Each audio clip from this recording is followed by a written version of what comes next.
The following program contains graphic images that may cause chattering teeth, tingling spines, and hiding under the bed.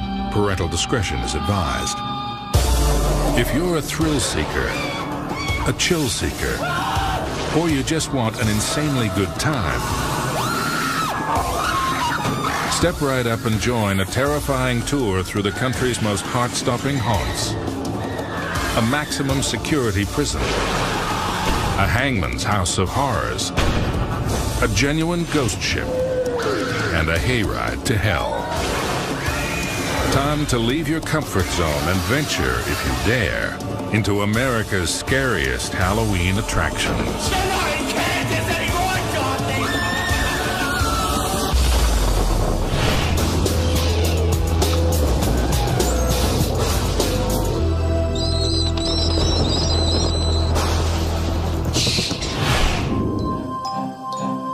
In the quest for Halloween haunts, there's no better place to begin than a historic house of horrors.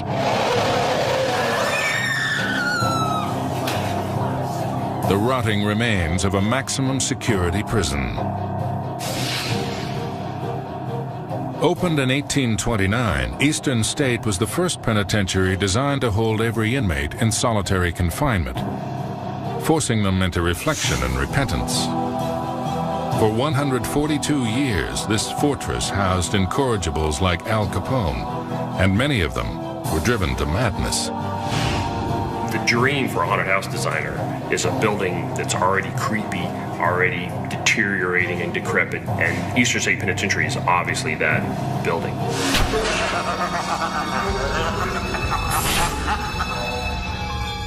It's an incredibly creepy building when you go through it. The building was abandoned for 30 years, and so it was totally untouched. So when we first came in here, it's like a lost world. You know, you open the drawers in the furniture and there's still pens and papers inside. It's incredibly eerie.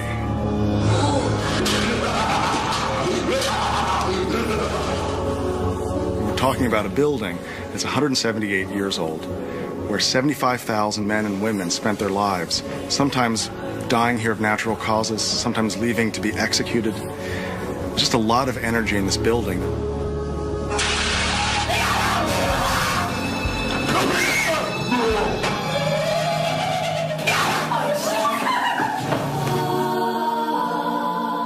You know, people think Eastern State Penitentiary is haunted. So whether you believe in ghosts or not, you would have to agree that if they exist anywhere in the world, they would exist here. The building, after all, was designed to intimidate. That was its whole purpose. As the first few customers arrive, they don't have to wait long for the show to begin. At Eastern State Penitentiary, the terrors come looking for you. My job basically is to entertain the crowds while they're waiting to get into the haunt. The waits can be up to 2 hours.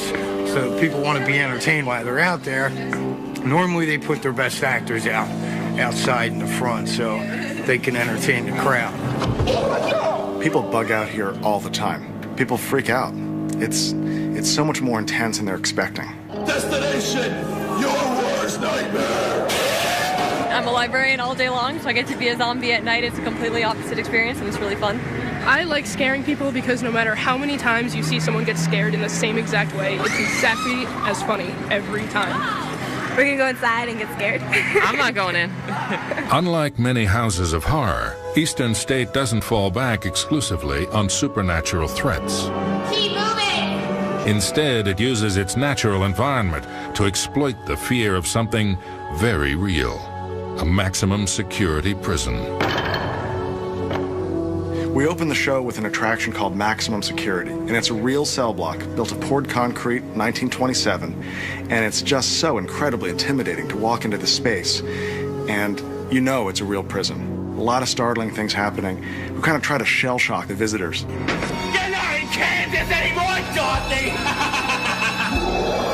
A new touch added to Eastern State is the Night Watch, a walk through the prison at night with only a flashlight.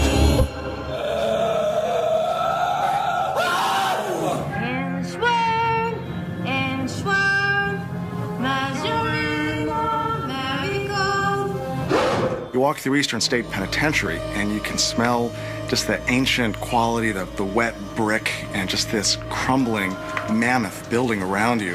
What we can do is capitalize on the environment. This incredibly creepy, dusty, ancient old building just sends people's senses spinning. But ultimately, it's the actors that visitors remember most. A macabre cast of inmates serving their time. Well, we have 130 people on staff. Of that 130, about 90 people need makeup. And we have about 2 hours every night to get everyone ready. So we have a team of 8 makeup artists, including myself, who take care of everyone who has makeup needs. Good makeup helps the performers get into the spirit of the occasion.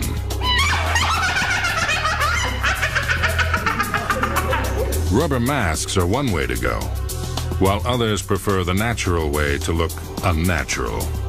At the moment, I'm getting gelatin and a crunchy breakfast treat plastered to my face.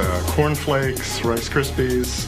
I tend to be inspired by all the textures you find in the prison. There's a lot of crumbling walls and rust and peeling paint. I'm trying to kind of take a little bit of that and put it on his face, basically. They kind of mold to my natural facial features, and I can make all sorts of snarls, nasty faces, and the makeup just goes along with it. Heading off to their labor of love, the actors understand that this is an opportunity to exorcise their demons. The biggest scares, believe it or not, are things that are camouflaged. You're standing in a room and you're looking around, and something that you thought was inanimate is actually a living person. Smells like someone needs to change their pantaloons. We're not big into the gore. We go more for startle and for suspense. And there's actually a symbiotic relationship between the person that's scaring people and the people that are getting scared. The actor gets an adrenaline rush as well, so there's a symbiotic relationship between the two of them. The timing of scaring someone is a lot like the timing of a joke. There's a setup and there's a punchline, and they're always the most effective. People don't realize they're being set up. We heard that before, but we never went. She'd never been here. I was here last year. Yeah. Our hardcore actors go for the big dudes. They go for the frat boy. Incredibly, some of Eastern State's most loyal customers are former inmates who have come back to visit their old haunt. People come back and want to see their old cell. They bring their kids. My kitchen! Nobody likes uninvited guests! Just the experience of history and the atmosphere around you makes it that much more interesting. Plus, you never knew when somebody was going to jump out and scare you. I'm here! Come on up! She got already freaked out a couple of times. Yeah, I got freaked out already. There's some scary guys over here. They want a taste of danger without actually being endangered. They want to get a sense of an adventure. We're watching you! It makes me think about what Edgar Allan Poe said. I've never believed in ghosts, but I've been frightened of them all my life.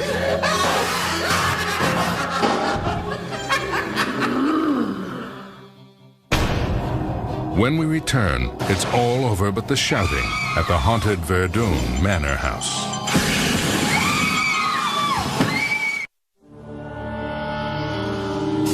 In the dank realms of the Voodoo Bayou, some 33 miles east of Dallas, Texas, there's a trail through a foggy graveyard haunted by monsters and infested with images of death.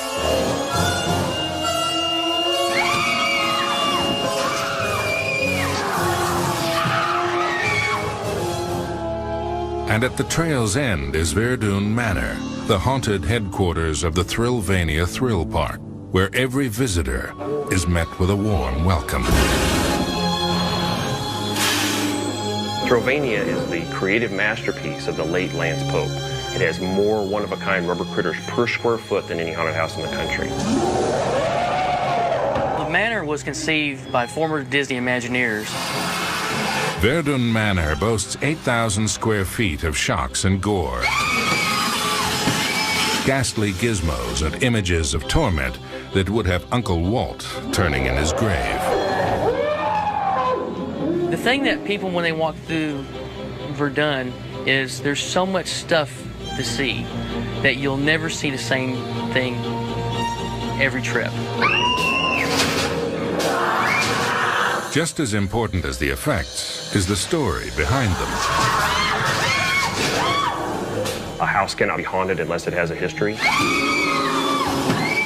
And according to legend, Verdun Manor was the home of a werewolf, Baron Michael Verdun, and his vampire wife, Lady Cassandra. Together, they conducted cruel experiments, crossbreeding humans with animals, and they released them to stalk the countryside and prey upon the unsuspecting. Thrillvania has a style of very tight corners, very tight corridors, a lot of set dressing. It's a beautifully detailed haunt. When you jump out of a plane or bungee jump, you know what's going to happen. This is a different thing. People wonder what's going to happen. You don't know what or where. And I think there's always the fear, is that chainsaw really going to cut me?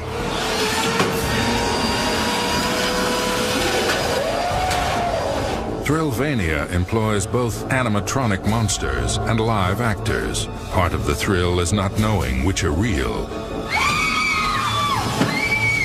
and which are unreal. I shall introduce myself. I am Tobias Bloodworth III. Most of Thrillvania's animatronics are found in Granny Lupus's Seance Theater. After all these years, I've still got a bone to pick with Vincent Crothers. The Granny Lupus one is an all-robotic show, and it's Granny Lupus is doing a seance to bring back Vincent Crothers. This is Vincent Crothers, the manor's unfortunate caretaker, who is relatively easy to raise from the dead. This is a simple effect.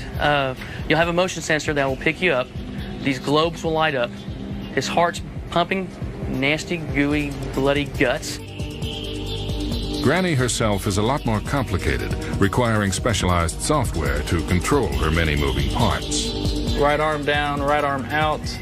Lean forward, lean right, lean left, head forward, head back, eyes left, eyes right.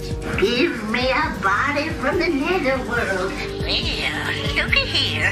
Y'all's gushing up for dinner. I will be your guide, being as Granny has forced herself into a drunken stupor with her tonic. With Granny casting the spells, it all adds up to mechanical mayhem.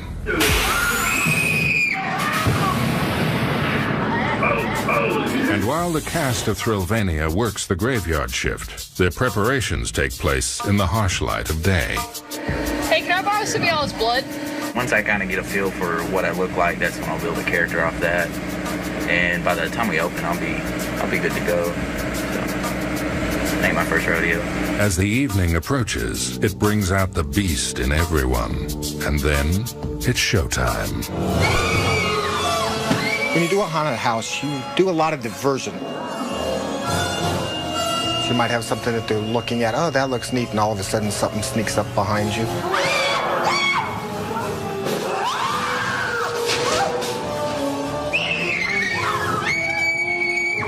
You're just playing with people's minds and imaginations. Shocking.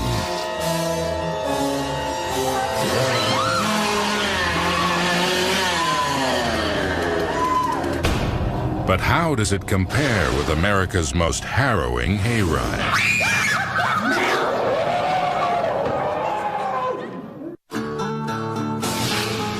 Venturing over to the wrong side of the tracks in Gradyville, Pennsylvania, we discover a family farm that makes ends meet by raising hell in addition to crops. Welcome to the Bates Motel and Haunted Hayride. We started out with about 30 to 40 actors, a couple tractors, had a little soundtrack going, and over the years, it's really built up into something special. The Haunted Hayride is a farm-fresh example of something called agritainment, a homegrown hybrid of entertainment and agriculture.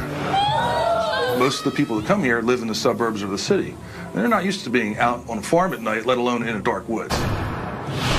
With the use of our hayride and the agritainment on this property, it's allowed us to keep this farm continuing in our family.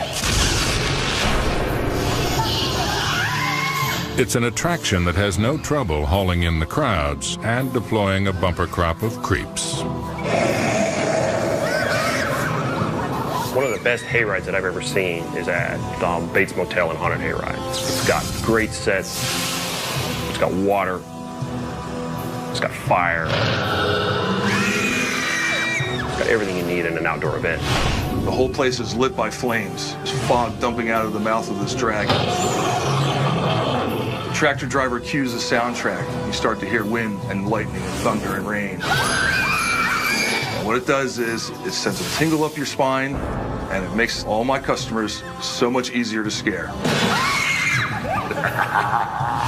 The first big set that you come to is the Darkwood Home for the Criminally Insane.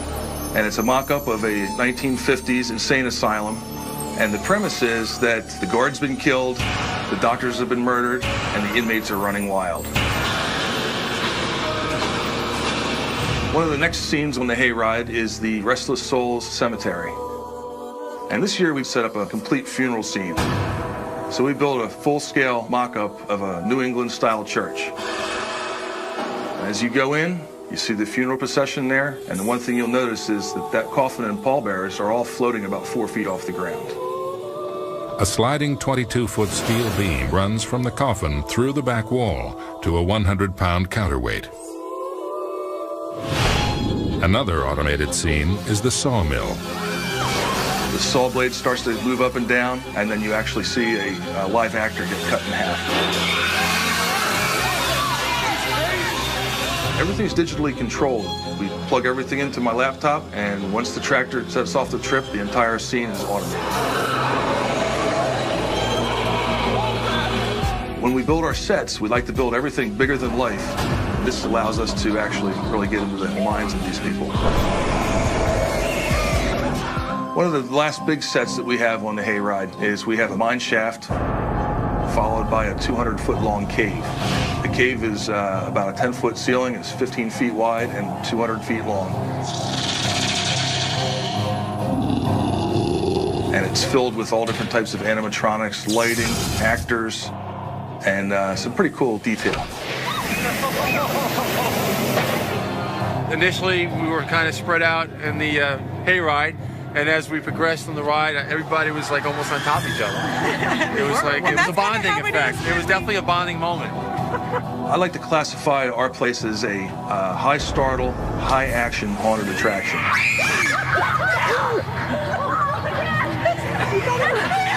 And that means that my actors, they've got a huge energy. Our theory is that if you've got a wagon load full of people and 2 or 3 of those people on the wagon get scared, the rest of the people laugh. So everybody on that wagon's been entertained. And nobody is left behind.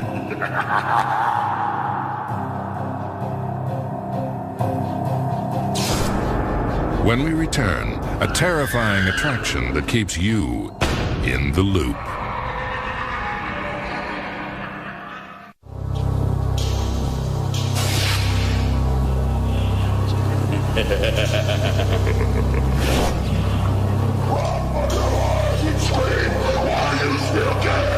When you enter the Hangman's House of Horror in Fort Worth, Texas, you'd better be prepared for some tough justice. This year, Hangman's theme is Hangman's Most Wanted. We have all kinds of ghouls and crazy victims as well.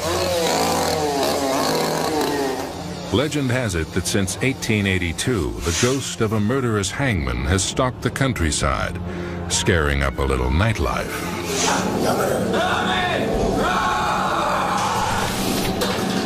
Those who dare to enter the hangman's house find themselves in a lineup, accused of unspeakable crimes. Where are your pagers, your cell phones, your hats, and your jewelry?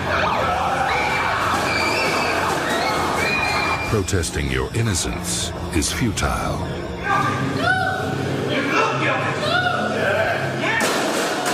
You're rounded up and sent to the slammer to share accommodations with some lifers.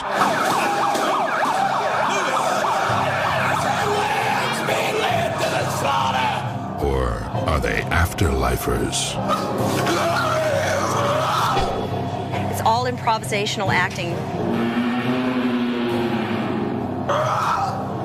And it also means that we can scare up or scare down depending on the patron.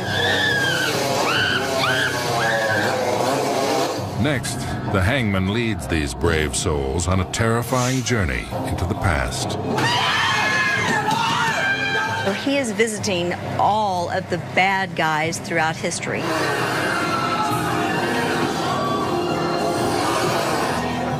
These undead denizens of an ancient Egyptian tomb may be wrapped a little too tight, but it's their victims who become unraveled. We're trying to create specific looks for each room design that we do.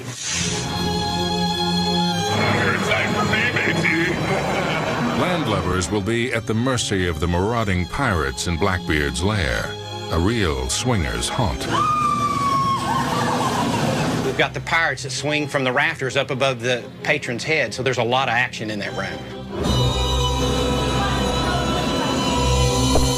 The legend of the hangman dates back to the 19th century. Fort Worth's first official executioner was Hezekiah Jones. Well, he was a hangman and unfortunately got a little too enthusiastic about his job. Hezekiah hanged 124 victims before the townspeople decided to throw a necktie party of their own. And they strung up Hezekiah in his own notorious noose. The next morning when they went out, they found the rope just dangling. His body was nowhere to be found. When the hangman reaches the end of his rope, he heads over to the funhouse. I'm holding. Oh, gosh! Here, it's live actors as much as high-tech effects that create an obstacle course of terrors. You might get snared in a spider's web. Or lose your sanity in the psychedelic tunnel. Hangman's also has the largest spinning tunnel I've ever seen. It's 50 foot long, and it really is disorienting.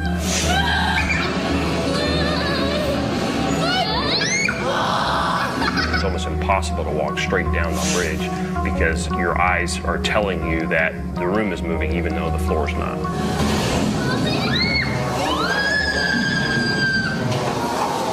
Meanwhile, it's back to square one in this 3D checkerboard chamber of horrors.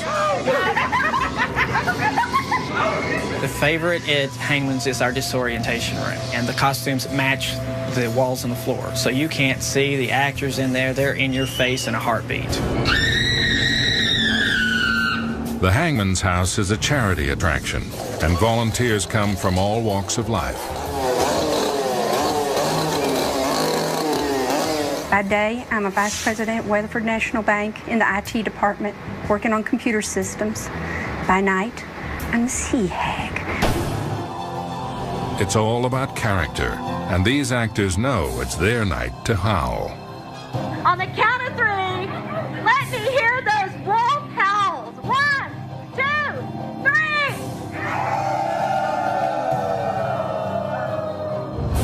3. So, next time you're in Fort Worth, drop in for an unforgettable adventure that will keep you in suspense, but won't leave you hanging.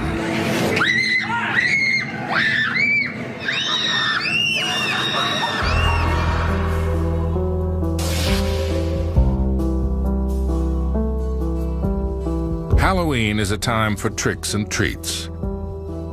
Something for the kids to remember, even if it's years later in therapy.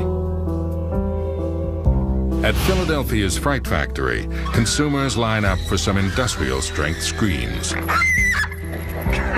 It's just like an adrenaline rush that you don't get from anything else. Venturing into the depths of the factory, it doesn't take long for customers to find themselves a quality fright. And just to make sure they get their money's worth, Fright Factory is made up of 3 different haunted attractions. The first one, the new one for this year, is Horror High. It's a high school full of zombies. The principal's a zombie, the students are zombies, the cheerleaders are zombies. The second one is Village of the Damned, which relies on the more classic Gothic-style monster, Dracula, Wolfman. And the linchpin for the haunted attraction is the Asylum. And it's just full of crazy people. It's supposed to be an abandoned mental institution. It's basically based after a very old insane asylum gone mad, where the doctor, Robert T. Brash, used to do experiments on all the patients, and the patients overthrew the hospital and still roam it today. The asylum is a very high startle scare attraction.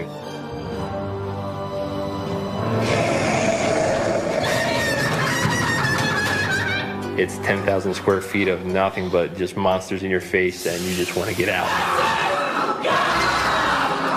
What sets it apart from the other haunted houses, I feel, is we're very actor-driven. We demand a lot of emotion, a lot of energy, a lot of power out of our actors. We actually, the crazier, the better. We concentrate on startles. We do use gore. Almost all of us are fans of horror movies. But we don't want to gross anybody out. We want to scare them. I think when you come into scaring, startle and gore work together very well. You need your gore to lure people away from the opposing startle that's about to happen. You really can't have one without the other. That's what makes a good haunted house. To try to scare people, you have to invade their personal space. Make them think they're actually in peril. When you get ready to scare someone, it's really, me personally, it just goes out of my head. I just become another character, another person. You have no idea what scares people, just go crazy on them. I think what scares people the most is the unknown. We set up the attraction to be kind of real visual, and it kind of takes their attention away from what's going to happen, and that's when we hit them. It's that startle, high startle, very high startle. I'm hungry! One of the first things I tell the actors is this is not a place you're going to retire off of. This is not, you got to love to do it. It's a miserable job. You're standing up for 5 to 7 hours a night. You're going to blow your voice out. You get tired. While the Fright Factory's crew works overtime, neither rain nor sleet nor dark of night will keep them from their appointed terrors. I'm a letter carrier from the United States. Time to get some scared.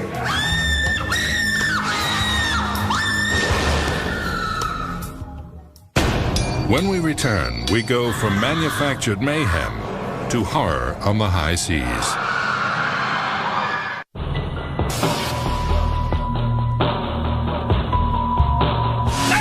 Stories to Davy Jones, Hugger, where the pirates of Emerson waiting to cut you to pieces and feed you to the fishes. For those on a quest for Halloween haunts in Northern California, your ship has just come in. Pirates of Emerson started out as a home haunt. It happened to be on Emerson Street. And it got so popular and so well attended that it pushed them into becoming pro haunters. Leave this place! I said leave! This beached boat is the flagship for a ghostly brood of buccaneers, preparing to take you on an adventure guaranteed to shiver your timbers. We are pirates, foul-mouthed, wretched men with a stench that will not soon be forgotten. There, hands them off. We're here. What began 15 years ago as a small attraction assembled by friends in a private backyard has grown into a commercial attraction covering almost 3 acres and employing dozens of actors, builders, and technicians. We started it actually as a yard hunt. It was started as actually like a party. In our 7th year, we had 3,000 people in 2 nights, and we did it all for canned food. Donated over 15 tons of food to the Tri-City Homeless Shelter. Oh, as she went her shudder in laid, dared the knife that it took the blade. My God, she stuck for a plucky jade. We were filling the streets up with cars, blocking the streets off. And, that was over several years, and we finally decided that we needed to go commercial. So batten down the hatches. You're about to join the skeleton crew for a bloodthirsty adventure. Yes, get your ass dead in my elevator right here now. To start, you're welcomed aboard by the first mate. Step lightly now and get out my elevator. I've got no time to be wasting. After he gives you a good tongue lashing, he'll take you down 5 fathoms to Davy Jones' locker. for an encounter with the phantoms of the deep. Passing through a time tunnel lined with the skulls and bones of 1,000 cutthroats, it's tough getting your sea legs.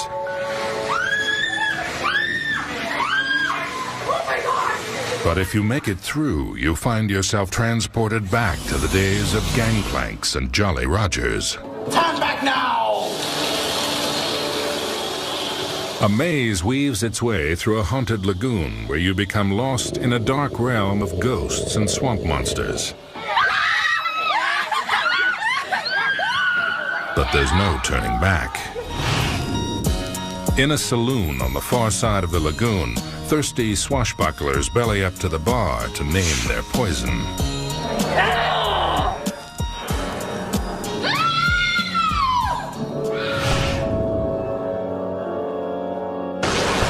This musical matey will pound out a hearty sea chanty on his infernal organ. Too bad his internal organs are nowhere to be found. Your only chance of escape is to creep through the pirate lair and climb aboard the main attraction, the ghost ship. I don't know why we chose pirates. You know, we like Pirates of the Caribbean, and we had some pirate things around. And after the first year, you know, we started acquiring more pirate things. And, you know, now I can't imagine doing anything except pirates. Hiding below deck, the rocking of the ship makes it tough not to heave home.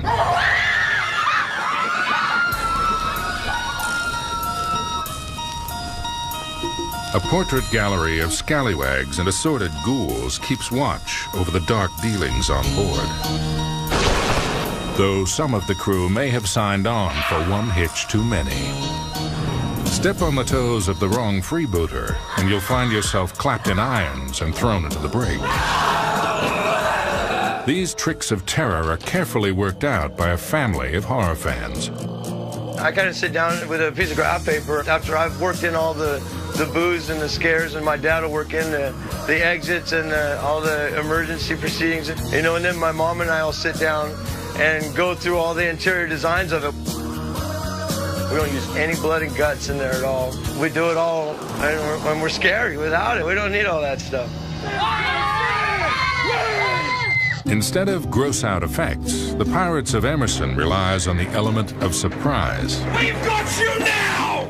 We do a number of ice startles, is where we have things like drop windows. It's out to be rude! Things that make an immediate impact. We don't have you walking by our scares or around our scares. You're walking through our scares. We set the atmosphere, but the scariest scares come from the people.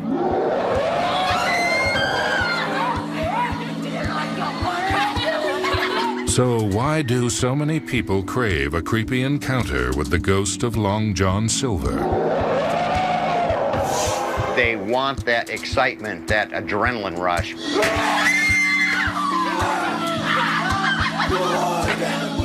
We scare them, we terrorize them, but they know they're going to walk home. I love scaring the crap out of people. I don't know why. Knowing that you're going to make that little kid sleep in their mommy's bed for the next 3 nights, you know, it's like, it's all good for me, Lovey.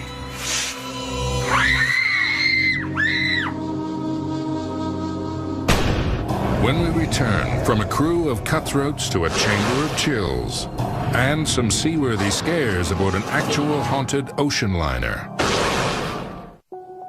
When night falls on this maze in Bakersfield, California, the Chamber of Chills opens for business. A spine-tingling outdoor attraction that tends to get in your face. My haunted attraction starts before you ever go through my door. When you see our haunted attraction, when you walk up and you see the lighting, you see the actors outside, already you're questioning what's going on. The only way to answer that question is to summon your courage, step inside, and hope you survive. Once you're in our world, you come into our house, we've got you. To verify this claim, we provided helmet-mounted cameras to some willing victims to capture their every shriek. We have 3 themes each year. We have the Pain Forest. It's a jungle. A gentleman has found a treasure. Some tribes people don't necessarily like that, so they sacrifice them to their people. Looks like the natives are restless. After that, there's Dollhouse Dreams / Nightmares.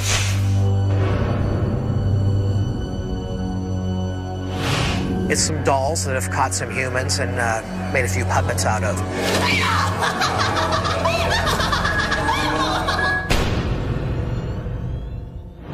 And then our 3rd theme this year is Fortress of Fiends. It's kind of a half-human, half-animal fort built by these post-apocalyptic people.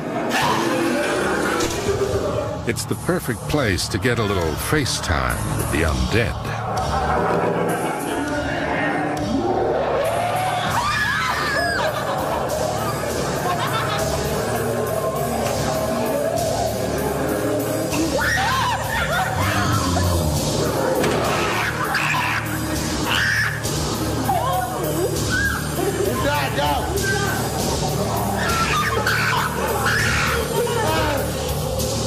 These victims have survived their adventure intact, more or less. My throat hurt bad. You was the one that was chasing me, huh? Get away from me! Oh my God. You can be scared too much.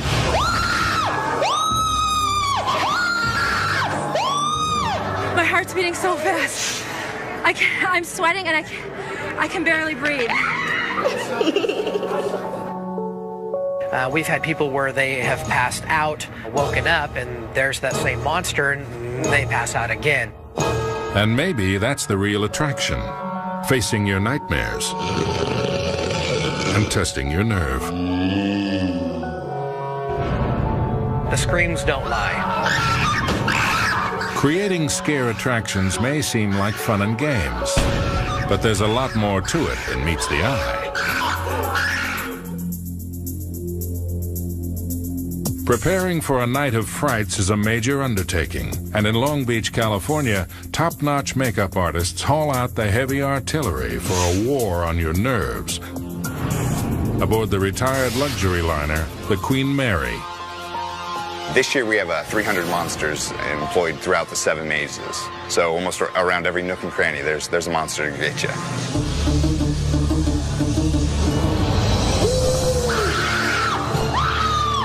This is it's our biggest event of the year, and so we really try to put as much energy as we can into it. I don't think that there can be a better set built than the actual hull of the Queen Mary herself. You don't really have to try to frighten people. You just bring them down into the bottom of the ship.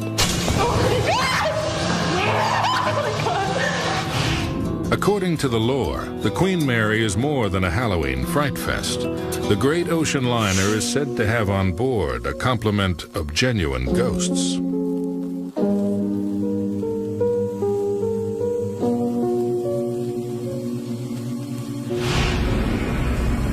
The legend of the Queen Mary being haunted and the myths and the rumors of ghosts and things are popular all year long, but particularly at Halloween. Launched in 1934, the great steamship has a history steeped in drama and death. She traveled more than 3 million miles during her sea life. She hauled over 2 million passengers, 800,000 of which were soldiers during World War II. That's a lot of human energy, and that's a lot of emotion that has passed through the hull of this ship. And I believe that it leaves residual energy in here, which is why people get very emotional when they come here.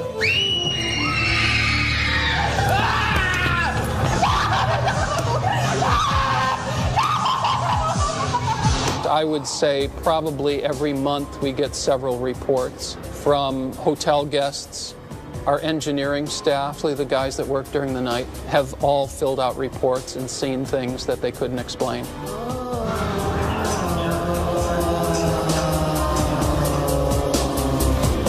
Among the 49 deaths associated with the ship is that of a young girl who broke her neck sliding down the banister. Her ghost now haunts the pool area, and psychics claim to have heard her cries. The moment you walk through the shipwreck gates, you feel it. You feel that there's a bit of a vibe going on. I walk down these hallways every day, and I still get a little chill up my spine every once in a while. Yet another tale is about a cook whose food was so hated by the troops, he was stuffed into the oven and cooked alive.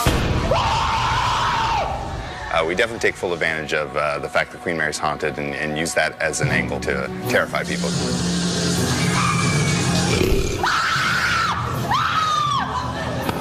The maze that you're going to be going through on the Queen Mary takes you through the engine room, through the emergency steering section, through the propeller box. We've got monsters that'll scare your pants off. You know, other places they go a little bit more family route. We want to terrify you. So that's what we're all about here during shipwreck. We want to scare the living daylights out of you, and I think we do a pretty good job at it too.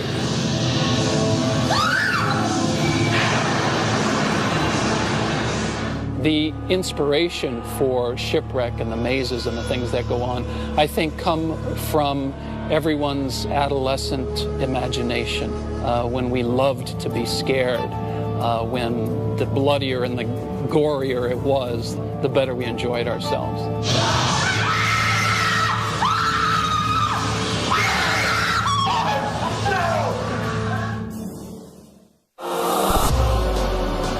You know you love it. The horror of it all. Every Halloween, over 3,000 haunted attractions promise to give you the creeps, the willies, or the heebie-jeebies. But only America's scariest Halloween attractions are guaranteed to turn a grave situation into a total scream.